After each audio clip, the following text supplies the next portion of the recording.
two examples from the Mission Granite Curling Club that I think reflect ILO number 7. One is teaching kids. Over the years, I have worked with young curlers, trying to teach them, help them get better at the game, trying to get them started early.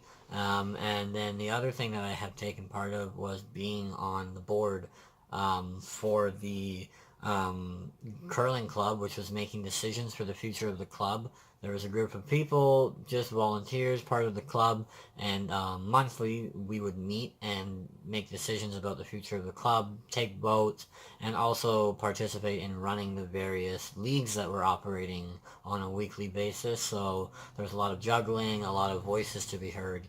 So I think both of those really allowed me to engage in leadership and also engage in working with other people in a leadership role.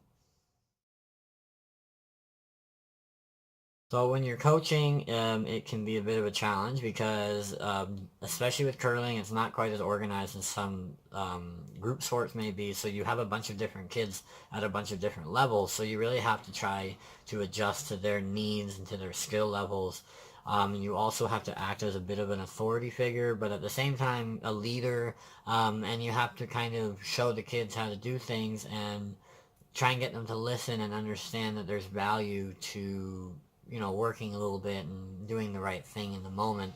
As for the working on or volunteering on the board, I think that there was a lot of people and they all wanted to have their voices heard, and that could be frustrating at times.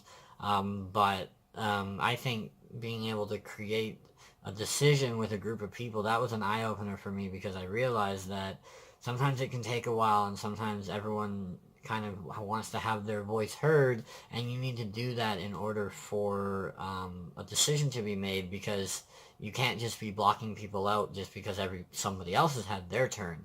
So that's a big eye-opener for me. Going forward, these leadership opportunities for me are going to be really valuable. The coaching, working with kids is something that I enjoy doing. I get along with them. So I think having that coaching and leading experience is really helpful in both jobs and just in life. If I ever have children of my own, or, with my own family, a lot of my siblings have kids, so it's a nice skill to have. As for the board, I mean, there's such a collaborative element in so many workplaces, and I just think that understanding that you have to give everyone a little bit of time and the opportunity to speak their mind and to show their perspective or whatever it is.